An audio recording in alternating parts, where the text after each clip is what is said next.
What's going on, everybody? Welcome back to the Knicks Nook. I'm Nate, as per usual, joined alongside Omar, and we have a very special round two preview against the team that we probably didn't expect to be doing this for. I think most of us all season expected us to get a Knicks Boston rematch, and well, that didn't happen last night, Omar, at all. That's not what happened.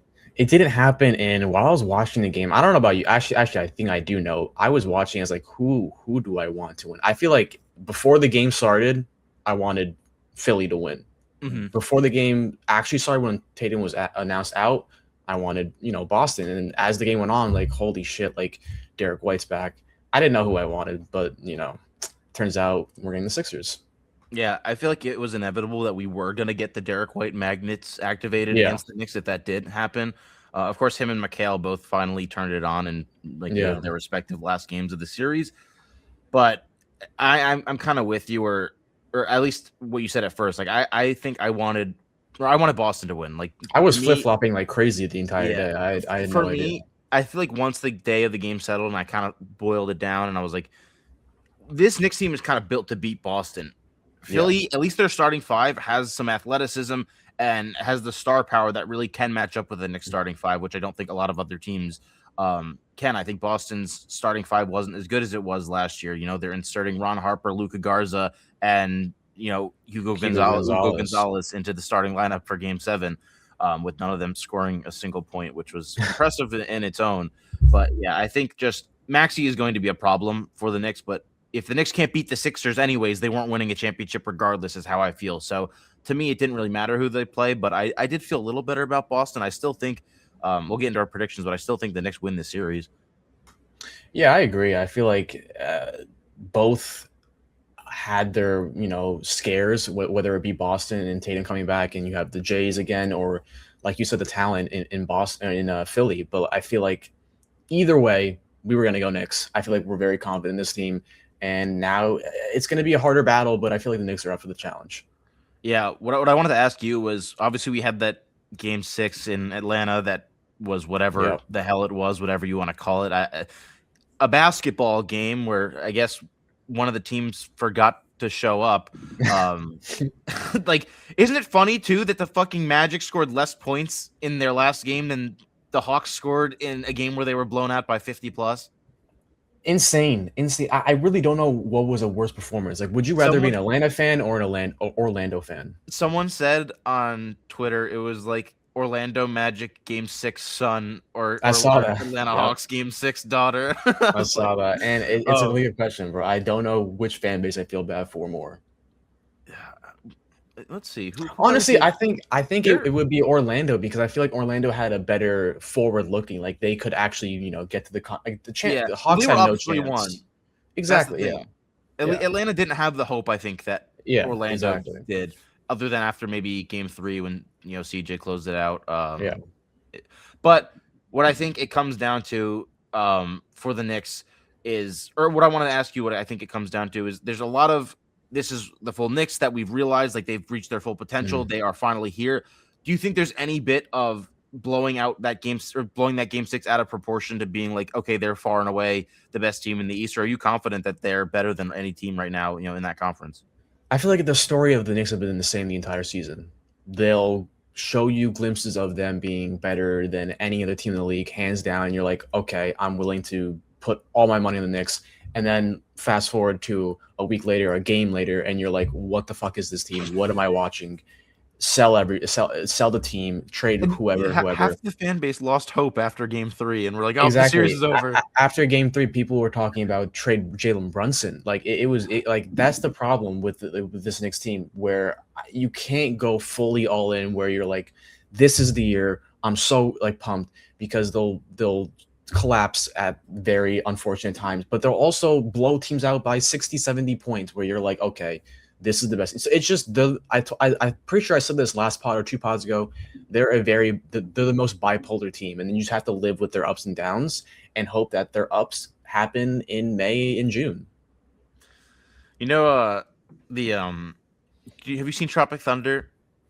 I have not. Do you know the scene with Robert Downey Jr.? I do know the scene. Where yes. He's like, you never go full, just to keep it PG. PC, yeah, PC, I guess, politically correct. I won't say what it is, but Oh, you okay. never go full blank. Yeah, I feel like yeah, sometimes the Knicks fans tend to just go full blank after exactly. losses like that. And at this point, I just have to expect it. Like there is going to be a game or two that the Knicks flat out don't look like themselves in this series, and that they're Mhm, battling back the entire game, and they lose it close in mhm. the end, or they lose by 10 or 12 points because they shot 7 for 35 from three that day. This Sixers team is Yeah. too good to the point that the Knicks aren't going to have one or two of those games. They're better than Atlanta, in my opinion. Like, do you think Mhm. this team's better than Atlanta? That's a given, right? Yes, 100%. Yeah. So I think with them, though, my biggest worry out of anyone is Tyrese Maxey, even though I feel like everyone has been saying, Joel Embiid, Joel Embiid. Mhm. The Knicks didn't have an answer for CJ McCollum for a lot of the series. I think Tyrese Maxey is going to pose some problems, at least until they figure out, some kind of solution that they're comfortable trying to guard him with. Yeah, I agree. I don't know if you saw it, but there was a report or exclusive interview talking about how Josh Hart took on the CJ McCollum challenge after Game 3, I think it was, and then I didn't see Hart that. played good. Hart played good, yeah, because he was talking about like I want McCollum, I want McCollum. He was like demanding the matchup, and he played well on him. So I'm expecting Josh Hart to start on Maxey, but like you said earlier, it's really hard to see anyone staying in front of Maxey. He's been giving everyone like he's one of the most unguardable players in the league. Yeah, You saw it flat out in 2024. I think it was Zach Lowe that tweeted out. He was like, Maxey is just the scheme buster. Like, it doesn't matter Yeah, how you try to guard him. Like, he's too. When Maxey isn't settling for threes and just chucking 30 footers, and he's like, okay, I'm going to get to the rim, and he realizes I'm faster than pretty much any guy in the NBA, he is exactly. incredibly tough to stop. But I'm confident in how, that Knicks defense, those later games of that series against Atlanta, it was seriously, Yeah, that's some of the best defense I have seen from any Knicks teams, 100%. ever. Yeah, and it starts with the interior defense. I feel like the Knicks were really stopping players from getting to the paint. Games 1 through 3, Josh Hart did a really good job on Jalen Johnson, limiting his drives. Mhm. And then the remaining games, I thought Mikal played amazing defense on Nickeil Alexander-Walker. He didn't shoot horribly. Like he shot worse than in the regular season. He didn't shoot horribly, but the main thing that limited Nickeil is that he couldn't get into the paint and do anything. Like in the regular season, he was a good driver, finisher, Yeah. facilitator, and Mikal just completely stopped him from going inside. And Cat too. Like Cat played in really good interior defense, cleaning up Yeah. the boards. And thinking Game 6, he had like 3 blocks, which was like Cat so uncharacteristic. Cat had some of the most important rejections of anybody in this Yeah. series, or I guess most important defensive plays, because how many times was it late in a game where someone, not even missed a defensive assignment, but let's say Josh Hart went for a loose ball and didn't come up with it. Cat was always there to just recover, come up with a weak side block. And I just have to give him so much credit because I think earlier in the season, I've said it multiple times that I didn't think you could win a championship with Cat playing defense like he was. He's just done a complete 180. Like I have never seen this kind of defense It's out of Cat actually other than that one run that they had against Denver. Yeah, it's crazy. So in Game 6, he had 3 steals and a block. In Game 5, he had 2 steals and 2 blocks. Game 4, he had 2 steals. Game 3, 2 steals, 2 blocks. Game 2, 2 blocks. In Game 1, 3 blocks in one. Like that's incredible. Like I've never seen. When did Cat become some stock merchant? Like Exactly. I'm pretty sure during the regular season he didn't average more than 1 block. If I'm no, not he mistaken. averaged 0.6 blocks a game. Yeah, it's just a complete 180. Like it's one of the if this continues, it's going to be really hard to stop the Knicks. Well, he basically has just taken his biggest weakness as a not even just as a defender, like as a player. Like the biggest knock on Cat has been his lack of rim protection and his unwillingness to play smart defense and not, avoid the stupid fouls. I don't remember the last time that Cat really committed a foul and I was like, oh my God, what the hell is this guy doing? It's been a while, which is something I'm not used to. Yeah, I'm not used to either. And if I'm looking at Cat's game log for the series too, and we're talking about just fouls, he had 5 in Game 4, but other than that, he had 5 in Game 1 and Game 4. But other than that, he's been decently clean, and it just hasn't been an issue. Like there hasn't been like, okay, he got 2 in one half or one quarter or whatever. I feel like he's been the victim of some bad calls. He's obviously had the charges, like the one who it was against, where he basically just like lifted his knee up into the guy's chest. Yeah.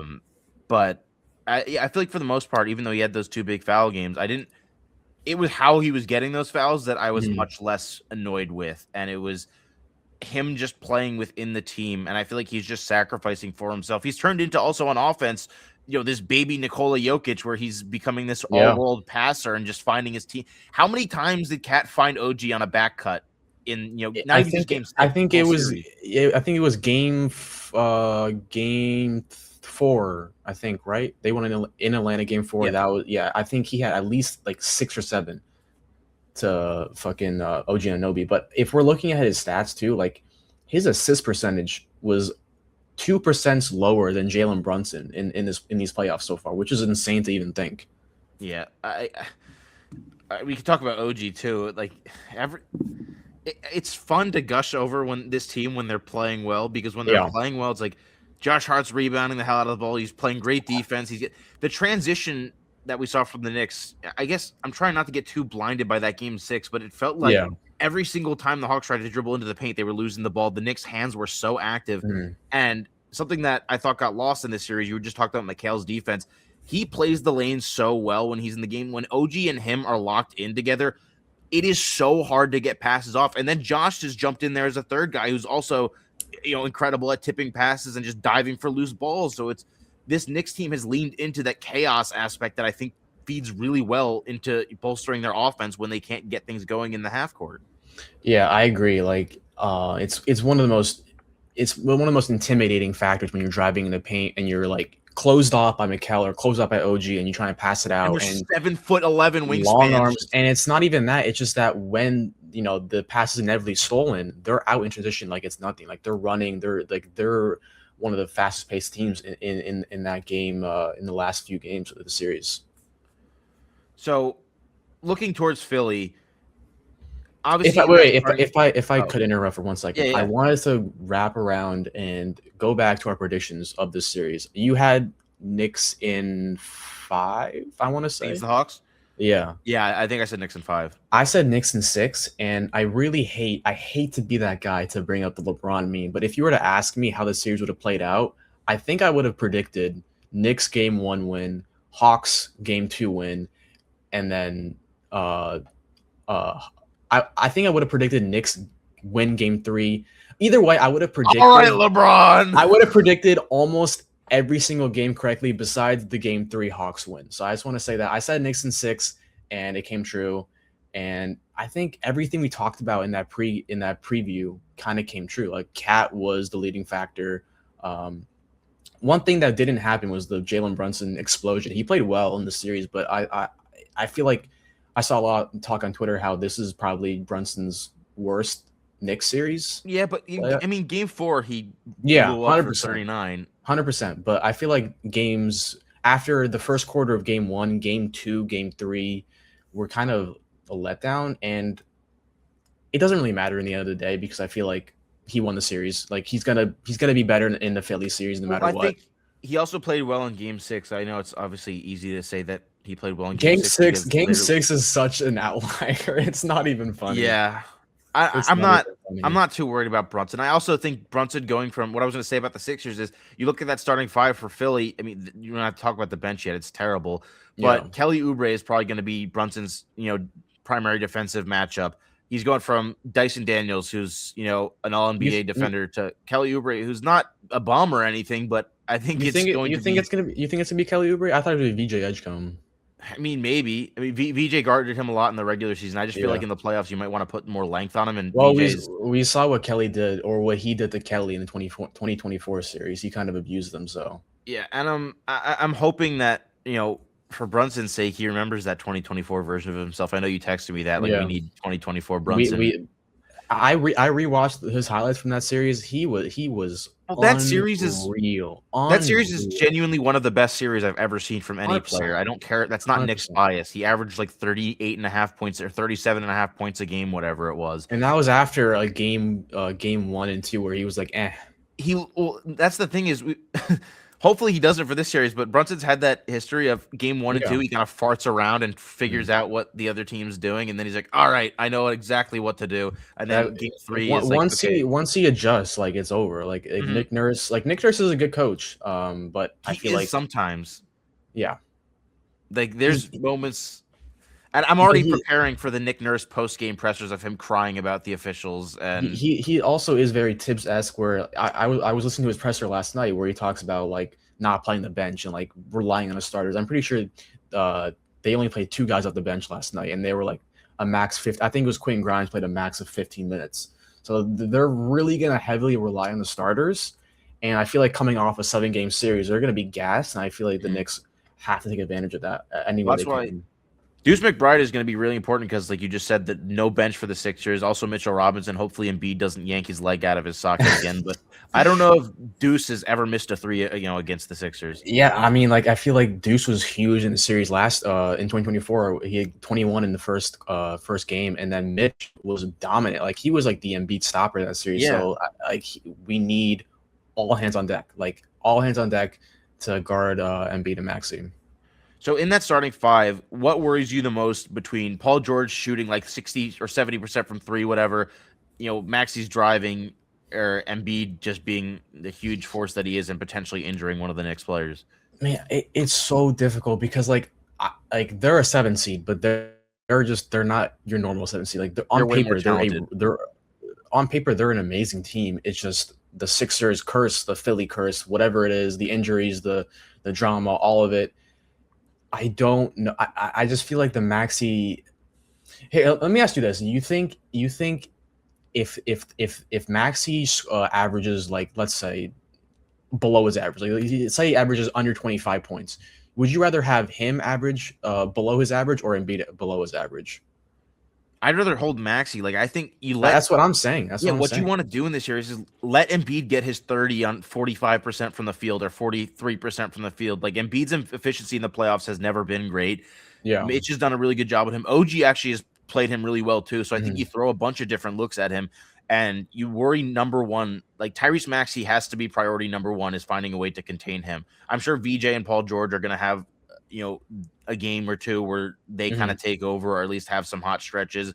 Paul George has seemingly been really, really comfortable and just really solid in this third option role that he's now officially carved out for himself. And Edgecombe as a 4th option is really good, but that's where Mikhail's going to have to come into play. And Mikhail playing in Philly, I'm hoping that we can see more of what we saw from him in Game 6, where he can be a legitimate scoring threat.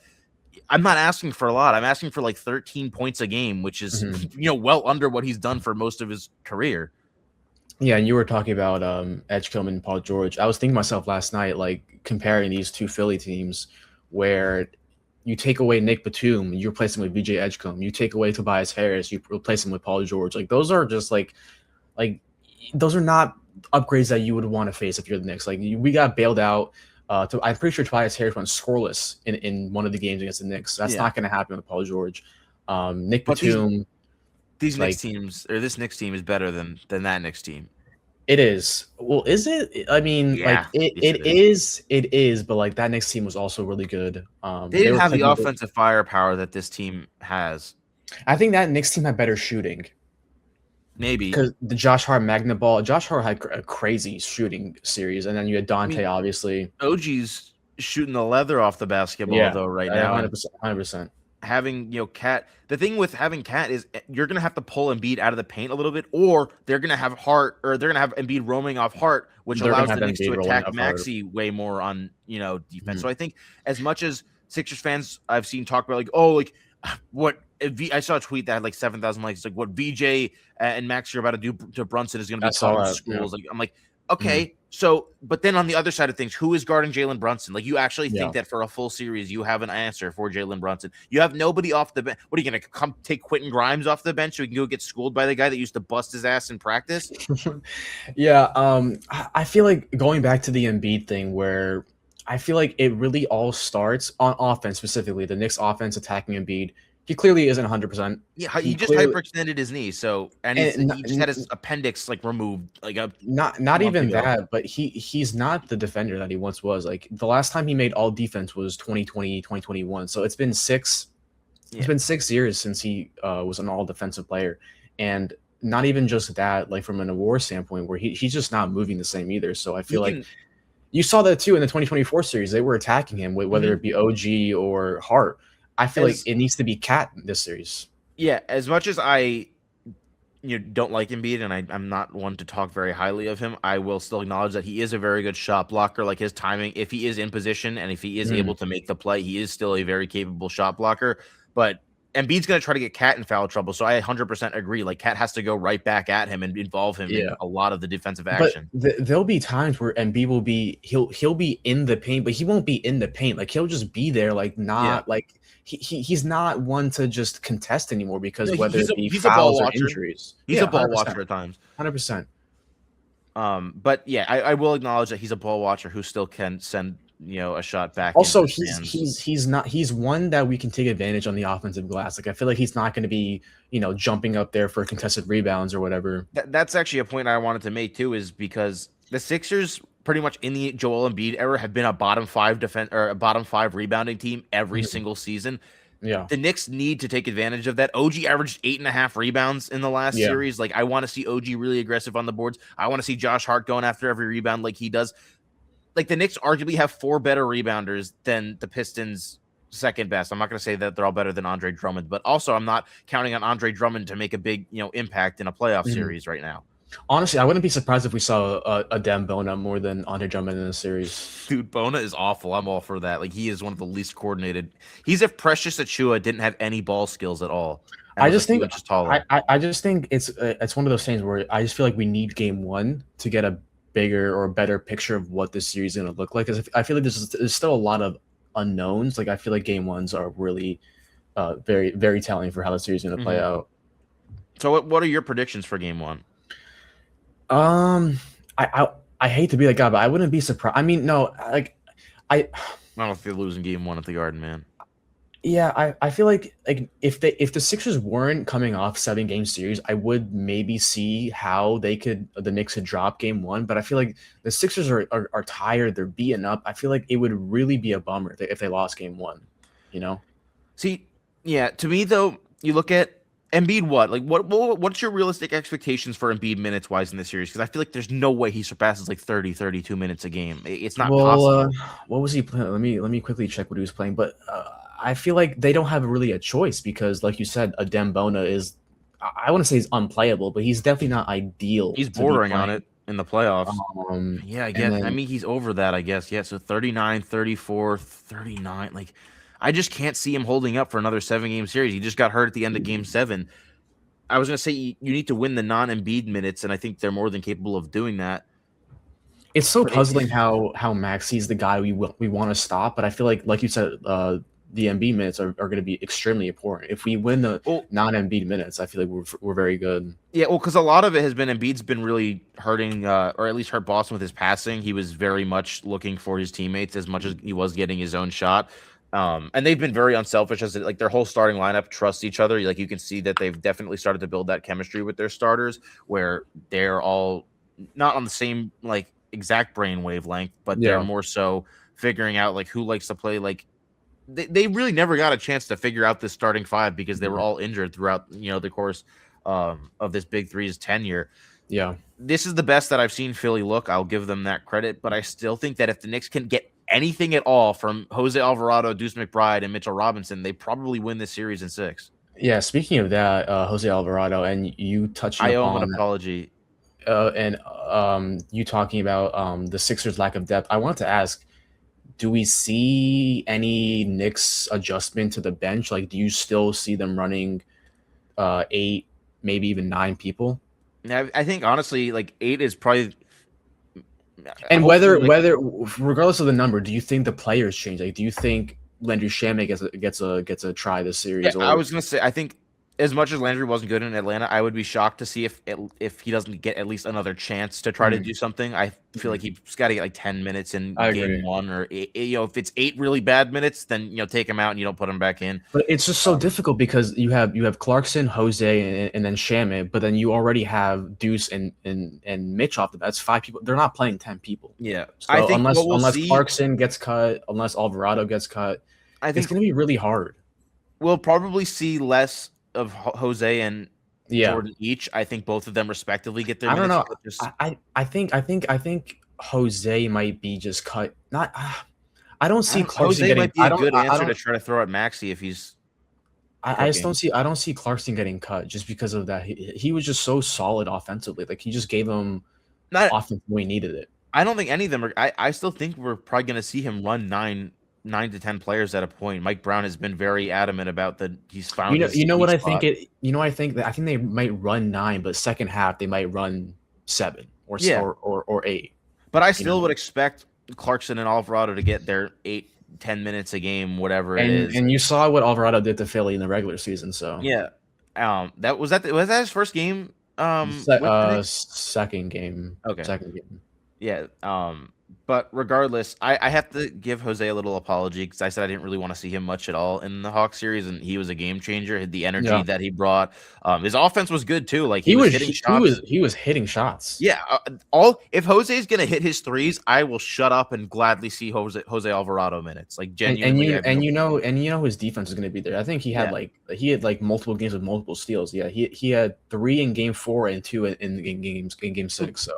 Not to beat up on Brunson, but there were minutes where when he was running with Brunson and where Alvarado was running with the rest of the starters, and it looked like, okay, like maybe we are better off without Brunson in some of these spurts to just go with the all defensive lineup. Not to say they're better without Brunson, but just like there are moments where you can go the all defense lineups, and I think you're going to have to do that against Philly at a point, especially if Brunson is getting hunted by VJ and Tyrese. That's the thing I'm worried about.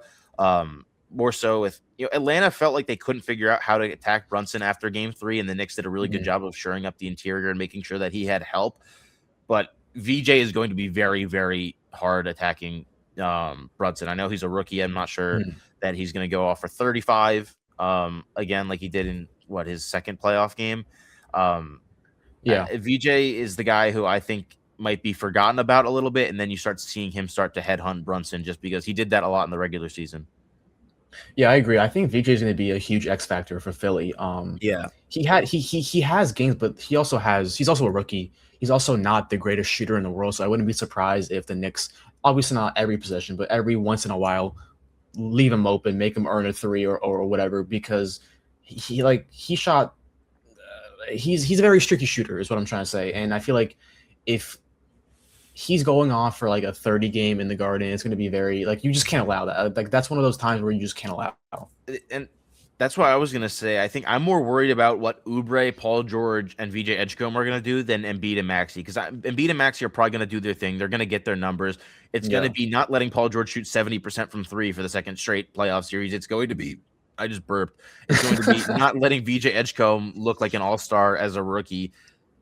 The Knicks have to know that let Embiid get Embiid's numbers or whatever. Not let him, but Tyrese Maxey is going to. You're not going to just stop Tyrese Maxey completely. It's going to be limiting their effectiveness and just making them uncomfortable. I think the defense that if we see the Knicks defense that we saw from games 4 through 6, then the Knicks are going to be in a really good spot. If we see the defense we saw from the Knicks games, 1 and 2, and then some of game 3, then I think they're going to be in trouble with how good Philly's offense can be. Yeah, going back to those VJ shots, he talked about streak. He's 0 of 5, 6 of 10, 0 of 7, 0 of 4, 3 of 6, 1 of 6, 5 of 11. So you just have to hope that more times than not he's not going for 6 of 10, because a 6 of 10 game would really kill us. So yeah. And then Oubre, he's streaky too. I feel like do you remember? Did he play well in the series against us in 2024? I feel like he was just a little bit average. I think he's slow. I think he started slow, and then he had game 4 or 5. He went off for 20. Yeah, I could be forgetting, but either way, you can't allow a Oubre 20-point game or a VJ 30. Those are just those are a series series killers. That's my point. And Oubre hasn't been very good offensively in round 1. He had a decent game 1 and 2, and then since then, I don't think he reached double digits. I could pull it up here actually. He had games 4 and 5. He had 6 points total. Yeah, so he had game 1 10, game 2 12, game 3 17, which is his series high. Then he had 2 4 and 14. So all while playing 30 plus minutes. Yeah. So that's going to be the thing is if Embiid and Maxey are getting their numbers and it's not on high efficiency, then I think the Knicks are in a good spot.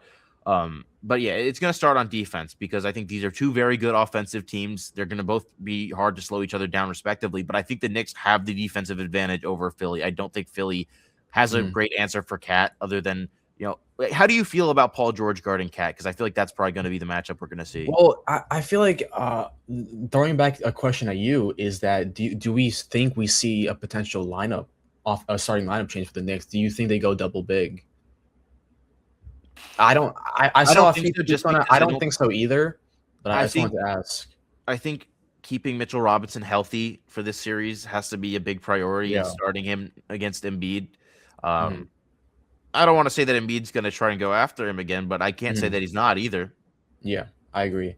And I wanted to go back to you were talking about how both teams are offensive minded and stuff like that. I want to lap back to the Sixers series also in 2024, where the scheme for the Knicks was kind of switching Brunson on Maxey offensively. And I feel like in that series, Maxey played a really good defense. And I feel like if they do repeat the same thing, it'll be interesting to see how Maxey improves the defense because he's not a slouch defensively, but he's definitely undersized where to the point where you kind of have to try to switch at least because I feel like the Knicks are going to try and get Oubre off Brunson just because of size. I feel like they're going to prefer Maxey, and it's going to be which team plays better defense. I mean, it sounds so cliche and so obvious, but like which team plays better defense against the star players? I think just like you said, though, that's kind of how we saw in Game 7, where Boston's offense just couldn't get going late because they were just chucking threes. We saw Yeah. Sam Hauser fadeaway three with the season on the line. I think the Knicks and Sixers are both going to get theirs offensively. I think this is a much higher scoring series than what we saw in Atlanta. But I think when you come down to getting stops late in games, the Knicks are more equipped to stop Philly than Philly is equipped to stop the Knicks. Even though I will give Tyrese Maxey his credit, where if he is in one of those modes, it's really, really, it's nearly impossible to stop him from getting to the spots that he wants to. Yeah, it's going to be a Brunson and Maxey series like it was in 2024. It's going to be a really entertaining series. And now, do you want to get into predictions? Yeah, I guess before we do that, the one thing I wanted to add was I also think Brunson actually played some really solid defense in that Atlanta series, where earlier it looked like he was getting hunted a lot. But we know during that 3-game win streak when they closed out the series in 6, I felt like we Brunson didn't hear a peep about his defense. No, and he was getting in not in getting in lanes as much as like Mikal and OG was, but if someone was there and he was right next to them, like, and he could be in help, Brunson would come over and just poke the ball out. And he did that probably 3 or 4 times in game 5 and 6. So I'm not as worried about Brunson's defense because the Sixers have things that the Knicks can also pick at, which Atlanta didn't have as much because of their size. Yeah, it's one of those things with Brunson and his defense where like if it's bad, it gets blasted and it's loud as hell. But if it's not, like you don't hear a peep. Like you just like it's just one of those things. Like it's just I don't think it's as bad as it is, but it's obviously not ideal, and it's not going to be ideal if Maxey is if he gets on switch on the Maxey this series. I think one of the underrated stories, or maybe not deciding factors, but I think whoever outplays, like OG needs to outplay Paul George. We need to see OG be like, okay, Paul, you had your nice time in the limelight. You were a perennial all-star, all-NBA player, MVP candidate, whatever. OG Anunoby, a.k.a. Kawhi Leonard, is here. And if we see Kawhi Leonard again in a Knicks uniform wearing number 8 in round 2, I feel very good about the Knicks' chances because the Sixers can't stop Brunson, OG, and Cat. Yeah, I saw a tweet. Shout out to Kenny on Knicks Twitter. He was talking about if OG Anunoby was a free agent this offseason, the amount of money he would pay. I saw that too. We got so lucky that we got him for. I mean, 50 million isn't a lot, but is he the only role player that makes $50 million a year that you would never hear somebody say a peep about? I think I saw another tweet related to that. I feel like OG is like the best non-all-star, non-all-NBA player in the NBA probably right now. The way people talk about Derek White is how people should be talking about OG Anunoby. I agree. And I feel like OG he's more portable, he's more ideal. Like he's a big in a wing's body. Like the way he moves, like especially if he's gonna be rebounding like that. Yeah, it's like if you go on 2K and you make a build, like you make a 6'7" center who a 75 overall 3 that you can just like time perfectly. Like you just like the demigod. Like he's like an don't touch demigod. The playmaking attributes though at all. Yeah. If OG had a handle, man, oh my god. I mean, he did learn that one rip through from Brunson, which he's been abusing in the paint. Yeah, he'll get stripped on that though a fair amount. At least in the regular season, we didn't see it though in round 1. So hopefully OG can continue that play because I think as great as Cat and Brunson was, he's that X factor to unlocking everything. When Yeah. he is playing like a 20-point per game player, Hmm. everything is open for the Knicks because he actually gets aggressive and he's looking to score. And I think last season OG had some games where he kind of just floated around in the background in the playoffs and really wasn't trying to make it a point of getting his own. And I think I want to see OG make it a point to get his own. He should be. Yeah. He's a very good player and he should be confident in taking those shots. Yeah. But yeah, we can get into predictions now if you want to. I guess give your official take for round 2. I think I started when it was officially announced. I think I was like, okay, Knicks have home court advantage for second Every series game. in a row. Yeah, I think I started with Knicks in 6, but as the night went on, I'm like, this might go 7. Like this might go 7. So I think I'm gonna go Knicks in 7 at home, back-to-back 7-game series for the Sixers. They're gonna be gassed. Which I mean, I wouldn't be mad if you went Knicks in 6, but let me hear what you got. Yeah, I'm gonna go Knicks in 6, partly because I don't know if my heart can handle. I'm I gonna could die at not. like 35 if I all these Knicks playoff games. And again, Knicks game 7, I can't do another one of those, and I can't handle the heartbreak that it was of beating or getting beat by 40 by the Pacers in 24. Yeah. But I will say, if the Knicks do win the series, I think they're going to the finals. Like I don't Yeah. think they're losing to Detroit, Orlando, or Cleveland. I feel Yeah. like this is the hardest team that they will play in the East or would have been able to play at this point, especially with Boston being without Tatum and Jaylen Brown just Jaylen Browning. The path has never been so much clearer in our entire Is that lifetime. not scary though? Yeah. I feel like for the first time in my life, I am actually confident that the Knicks are the best team in the Eastern Conference remaining. But you know what? I feel like I mean, at least I felt the same last year. Like once we beat Boston, I'm like, holy shit, we're going to the finals. They I don't know did. if that's I just did not a think we were losing to the Pacers. So but me neither. At the same time, maybe it's good that I could. I was probably more prepared to lose to Philly than I was to lose to Indiana. Like I thought they were just beating Indiana. I thought there was no way that they were losing that series. I still don't think they would have lost that series if game 1 was. It was the same feeling in 2023 versus the Heat. I was like, there's no way the Knicks lose to the Heat in 2023. Oh no, that one I didn't feel good about at all because really I felt really good. I felt okay. Miami always had our number. Yeah, but I feel like at the time, like it was just so hard to believe the Cinderella season that they were going on. Yeah, it was. I'm not gonna. I was so that was. I think the lowest I might have ever been on Julius Randle is after that first round. I was like, this man actually did. I was like, he can't do anything in the playoffs. Like he actually has a number 1 option, and he's still fucking. Even sucks. when he was playing on one ankle, he felt that way. Yeah, he twisted his ankle 2 times. I guess, but like the way I was looking at it was like, dude, other people play through injuries too, and they're not even like they don't put up historically bad shooting numbers. Yeah, he's still like bottom 5 in NBA history with like minimum amount of games played and true shooting percentage in the postseason. Yeah, but now he's in the semifinals. Yeah, now he gets to go get swept by San Antonio. That's great.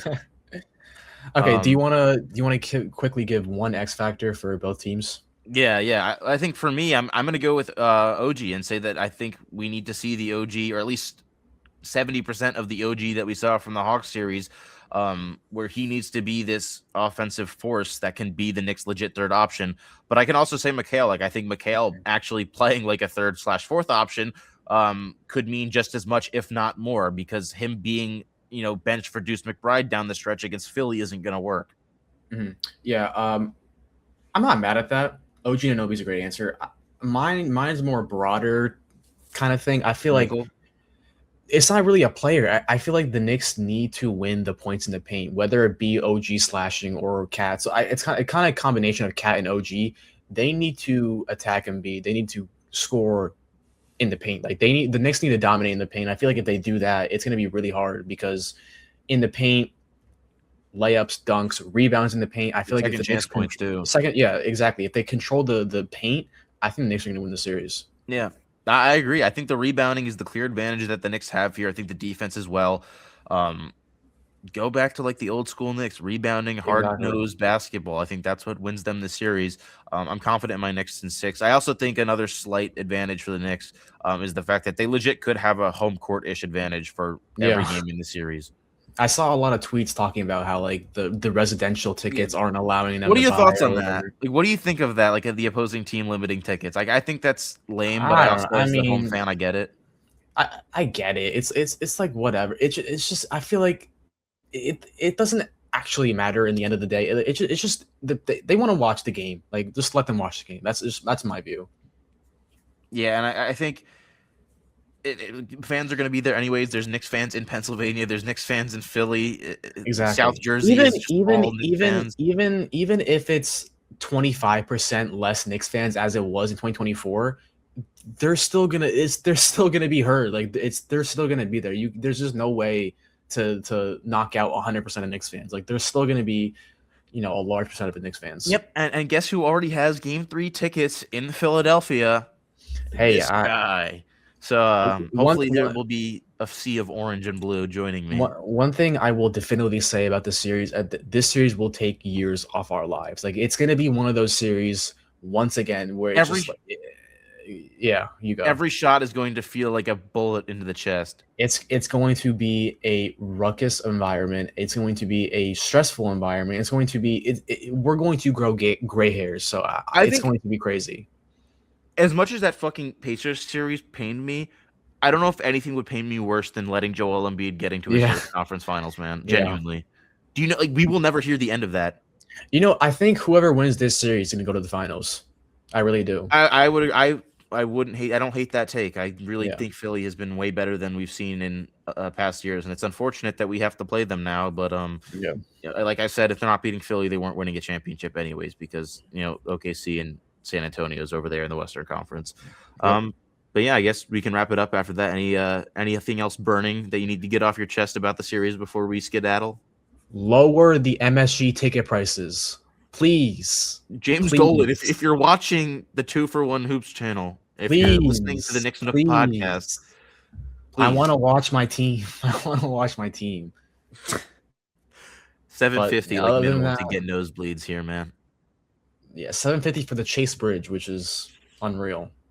But yeah, other than that, anyways, yeah. So Knicks fans, go buy out the Philly tickets if you can still get them. Did you see James Dolan just walk through Brunson and Boosie at the end of the game in Atlanta? Like Jalen Brunson went back over to Boosie because do you remember when he knocked him over in Game 6? Like I didn't see Dolan though. Yeah, so Brunson went to him at the end of the game and it was just like they were joking around with each other. James Dolan just like walks through the middle of them and it's just like hilarious. He didn't say anything, but like Dolan was just like there. I did see James Dolan say 41 fucking points or whatever it was. He was sitting next to Marbury. That was hilarious. Yeah. All right. Well, the vibes are good until they get ruined inevitably when the Knicks do lose a game or two in this series.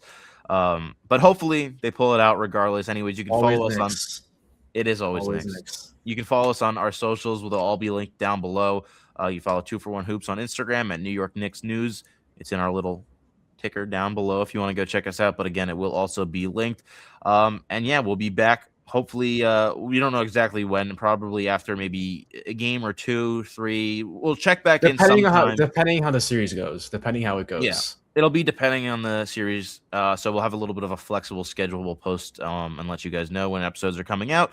But yeah, that will do it for us today until round 2 starts tomorrow or today when you're listening to this when this comes out. Hope you have a fantastic rest of the NBA playoffs. Go Knicks.